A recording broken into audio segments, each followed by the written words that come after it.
देखिए, आज आप लोगों को कॉम्प्रिहेंशन के संबंध में बता रहे हैं।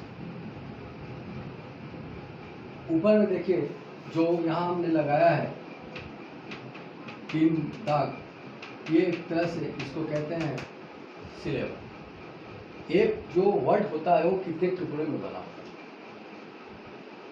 ठीक है, उसको हम ये जो आप लोग को छोटा क्लास में वर्ड स्ट्रेस सिलेबल ये सब बताया गया। एक कॉम्प्रिहेंशन का मतलब होता है माने complete ability to understand anything. कोई भी चीज़ को आप पूरा अच्छा तरह से समझने का जो योग्यता आपके अंदर है या नहीं, उसके लिए कॉम्प्रिहेंशन दिया जाता है।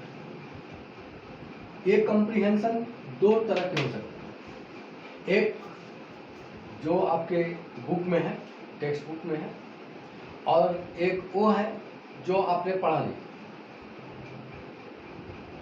उस पैसेज को आपने कभी देखा नहीं, सीन या अनसीन समझ सकते। तो एक कॉम्प्रिहेंशन के अंदर क्या क्या आइटम आ सकते हैं, किस तरीका से आपसे प्रश्न किया, मैं उस पर चर्चा कर रहा हूँ। शॉर्ट क्वेश्चन पूछ सकते हैं, मल्टीपल चॉइस या अल्टरनेटिव, मतलब एक आंसर 3-4 तो दिए रहेंगे, उसमें से आपको चूज करना है। कंप्लीट द सेंटेंस, उसी सेंटेंस में से दिया जाएगा, उसको आपको पूरा करना होगा। कॉज एंड इफेक्ट, यानी कि चार्ट एक तो फिलअप दिया रहेगा और उसमें मान लीजिए जैसे एक चार्ट दे दिया गया है, इसे यहाँ पर लिख दिया है काज, और यहाँ लिख दिया है इफेक्ट। अब इसके अंदर मान लीजिए कोई सेंटेंस दिया है तो यहाँ पर खाली है, इसमें सेंटेंस दिया हुआ है तो यहाँ पर खाली। तो इस तरह का आइटम पूछे जा सकते हैं। Word meaning choosing from the passage, आपको इसमें से ये भी पूछ सकते हैं कि find the word from the passage which mean, मतलब उसी शब्द को आप चुनिए जिसका मतलब होता है। तो वो मीनिंग कहाँ से आपको चुनना होगा, इसी से चुनना होगा। मान लीजिए आपको दिया गया चुनने के लिए स्टारवेशन, स्टारवेशन जो वर्ड दिया गया है इसका मीनिंग इसी में सबको चुनना। तो स्टारवेशन माने क्या होता है, my dying situation for want of food. तो यहाँ पर देखिए ये हो गया to die for want of food, ये समझ लीजिए कि इसका मीनिंग। इस तरह का भी आइटम पूछे जा सकते हैं।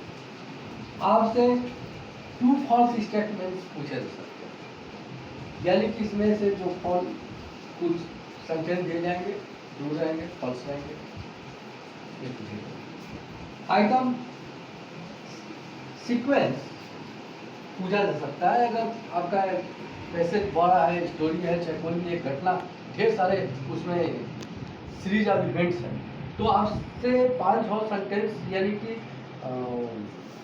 अलग अलग दे दिया जाएगा और आपको सीरियल नंबर में उन घटनाओं को लिखना पड़ेगा, इन पार्टिकुलर लिखना पड़ेगा। ये सीक्वेंस के अंदर आ सकते हैं। और इंटरचेंज ऑफ वर्ड्स ये पूछे जा सकते हैं कि आपको जो इसमें से एक वर्ड दिया गया है तो एक वर्ड को हम अन्य रूपों में चेंज करते हैं, उसको इंटरचेंज कर सकते हैं, जिसको वर्ड फॉर्मेशन कहते हैं। अगर वर्ड फॉर्मेशन की जानकारी आपको अच्छा से है तो बहुत सारे ऐसे मीनिंग हैं जिसको आप खुद तत्काल के लिए बना सकते हैं और अपना काम चला सकते हैं। इसके लिए बहुत सारे मीनिंग को याद करने की जरूरत नहीं पड़ेगी, रूट वर्ड जानकारी होनी चाहिए।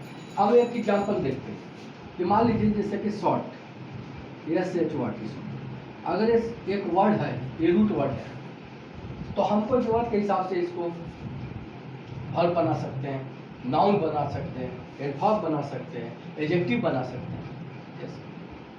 अब अगर हम जैसे EN लगा दें इसमें, EN, तो ये वर्ब बन गया।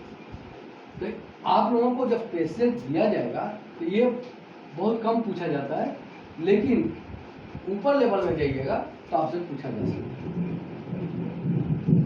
ये कंप्रहेंशन के सारे आइटम हैं।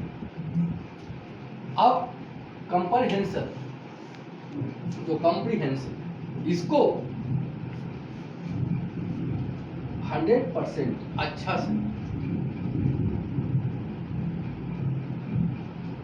जो सॉल्व कर सकते हैं, लिख सकते हैं, बता सकते हैं, तो समझिए कि उनका अंडरस्टैंडिंग पावर बहुत अच्छा है। तो अंडरस्टैंडिंग पावर के लिए 3 चीज का होना जरूरी है। वो 3 चीज क्या चीज है, ये हम नेक्स्ट वीडियो में बताएंगे। और मेरे जो